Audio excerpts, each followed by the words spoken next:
Magnus with another chess game for you. I always point out that I'm not an expert, so you might see less than perfect chess here.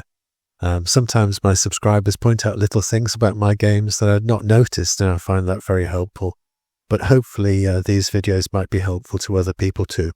Okay, so this game today, I was playing the white pieces, and I played a king's pawn lead for a change. I normally play queen's pawn lead, but I fancied a change.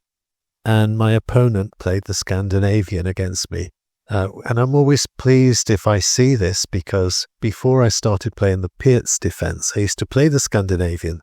So, you know, to have it played against me, I find quite interesting. So I took the pawn, and he took with his queen. So this is all standard stuff, of course.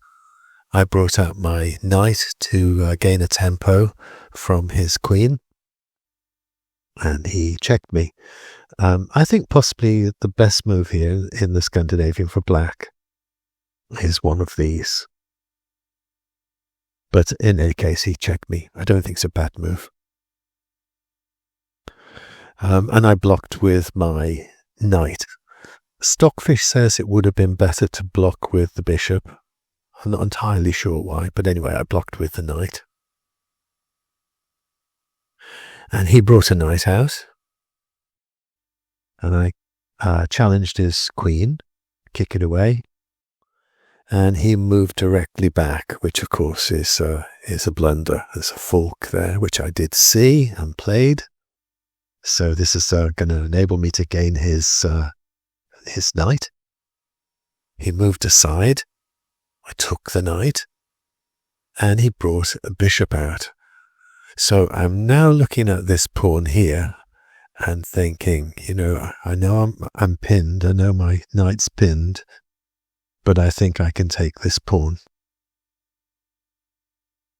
So I take, and then he plays this. It's a very interesting move, isn't it? He's challenging my queen, and so after a little bit of thinking about it, I was quite pleased with my response. I blocked him with this knight.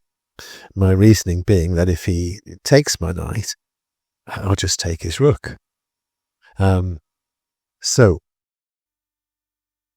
he moved the queen across, and at this point I'm looking at this pawn here, and I'm thinking, you know, this is a fork. So I'm just wondering if I were to promote and he were to take me, you know, it could get really interesting. So I did promote, and he did take me. Now, I must confess that although I saw that this was a fork of the queen and king, I did not see it was a checkmate. But isn't that lovely? I'm so pleased with that. That's possibly my best checkmate ever. Anyway, hope you enjoyed the video. See you next time.